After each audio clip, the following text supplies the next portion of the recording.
Hi Josh, my name is Daniel Bradshaw. I'm one of the students doing the video presentation. Here's my student ID. Not like you're going to need it anyway, but oh well, I just thought you might need it anyway.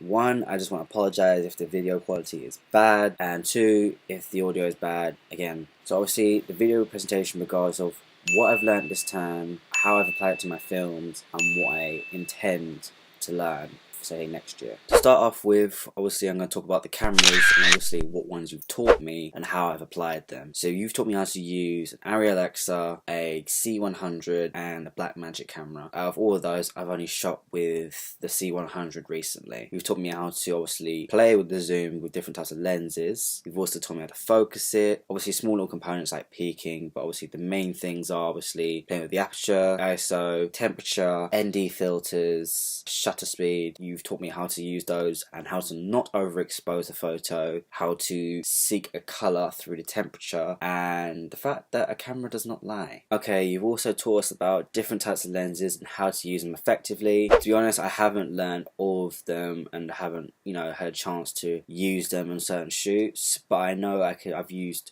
two different types of lenses and I've used them kind of effectively. So the 50mm, we've used that for close-ups, you could say extreme close-ups as well, and we use the standard kit lens for everything all round, so that's zoomed in photos, some focus pulls, and just a general running or glide cam, you could say, or follow cam type lens as well. We've used that too to follow people. Of course, I'm learning how to use that, and that's something I want to learn to get used to, which is learning different types of lenses and how to use them. So more lenses such as the 16x35, wide angle, and possibly a macro lens. Okay, third thing you've taught us, Josh, is camera movement, focus, and clapperboards. Now I just want to focus on the fact of camera movement because camera movement is a major element in film. It can be used things such as landscape, it can give off different angles, or it can give off something that's key in the scene. Now for this we use things such as dollies, trucks, tilts, pedestals, and roll. Dolly is back and forth, truck is left and right, tilt is up and down with the actual lens looking up and down. Pedestal is to move up and down. Roll is obviously for spins with the camera, which can either be clockwise or anti-clockwise. Now there are also different types of rigs and mounts you can use for this, such as obviously tripods, which are simple, which are strong, they're stable, you can pan and tilt on them. You can use monopods or monopods, whatever you want to call them. I've never used one of them, but also they're good, they're sturdy, and you can pan and tilt with them. Handheld stuff such as easy rigs and shoulder rigs can be used to give off that tension or intensity, or the fact you're in one's footsteps or running behind them or you're with them. Gimbals are used for smooth imagery but are very heavy but can give a variety of different shots. Jibs are, you could say, cranes. They can give off so many different angles and they're very smooth but they are heavy to use. Dollies you can use to obviously move around, obviously because they're on wheels, but they do creak and sometimes they can give off slight shakes. Sliders are cheap but they're good because they're operated by one person, and of course you can use drones, but of course you need permits for that, otherwise it can be shot down. And just to touch upon the last bit, which is obviously clapperboards and focus. Clapperboards are used for things to sync sound.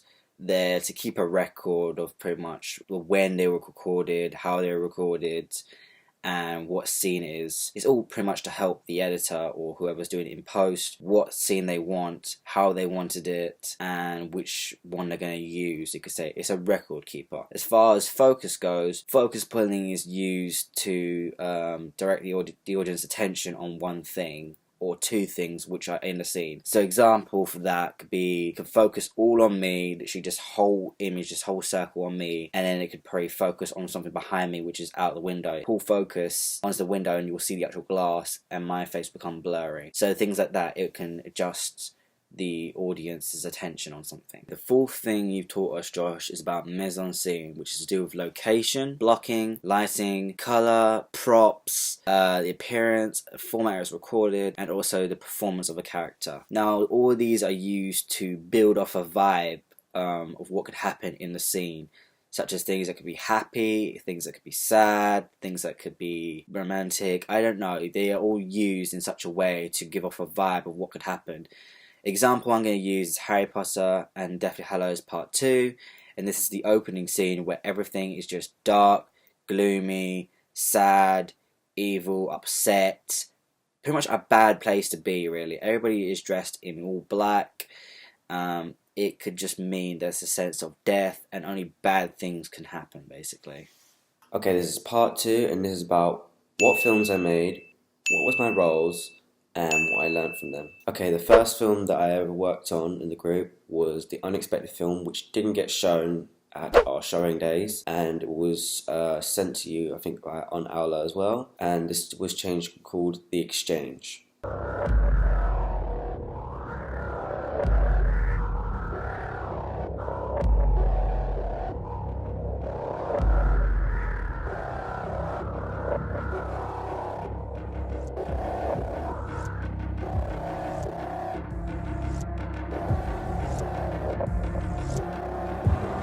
Now that was only a short clip of what we've done, but the idea was a serious drug deal, and at the end of it, it was just a joke. It was basically a little meme, you could say, that was in a box. So the box could have portrayed that it had something really expensive in, and really it was just a photo at the bottom. My role for this film was screenwriter, and I wrote a script for it. Now, our original idea did kind of turn into shambles. It was basically a con. We managed to come up with this short idea and got it shot and edited within 12 hours. And that was my first example of actually doing any script writing, and that was on Unexpected. Now I have the script either in a Word document or will pop up somewhere on screen. Okay, the next one I worked on was The Promise, and this one was pretty much the Links advert one. Now this project was pretty much a combine of shared roles which everybody did. My main role was obviously editor, but I had a couple of problems with obviously my hard drive being wiped, so therefore I couldn't properly edit. So part of this I was pretty much doing rigging, you could say.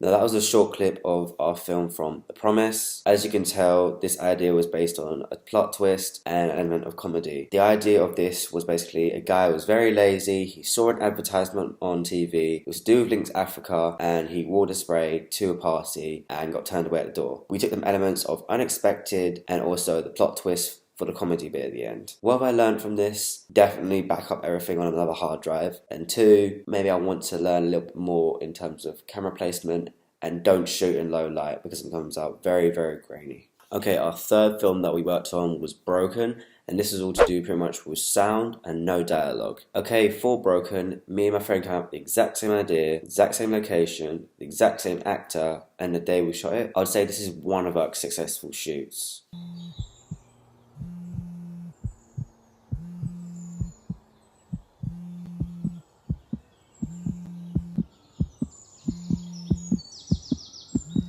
Okay, long story short, a guy wakes up in the woods, he looks around very confused, has a load of headaches and flashbacks, giving him like bad vibes from the night before. He starts walking through the forest, he picks up a lanyard, he looks at the lanyard, he starts having a migraine, his small little flashbacks start flickering in his head. He hears things, he starts to run through the forest because he's very scared, goes to an open clearing where he sits on the bench, sitting down almost like contemplating whatever happened the night before. He then starts to hear a loud ringing from a phone vibrating. He starts looking around, very confused, doesn't know where it's coming from. We do this 360 pan on him, creating this very panic atmosphere. Then he's focusing on the sound and he sees it in a bush. Then we start to do this like this running shot where he's running towards this type of sound coming from somewhere, and then the film cuts off completely. We took that element of Unexpected as well, and the idea of this is that film was a film in a film, and another person's watching that production. So what have I learned from this project? I've learned how to use C100 and how to just constantly use obviously just sound or music, you could say, to build a spooky atmosphere or weird vibe that's going on without any dialogue whatsoever. That means no text on screen or any script whatsoever. Okay, this is my last film, and it's called Inverted, and it's driven by visuals and color correction.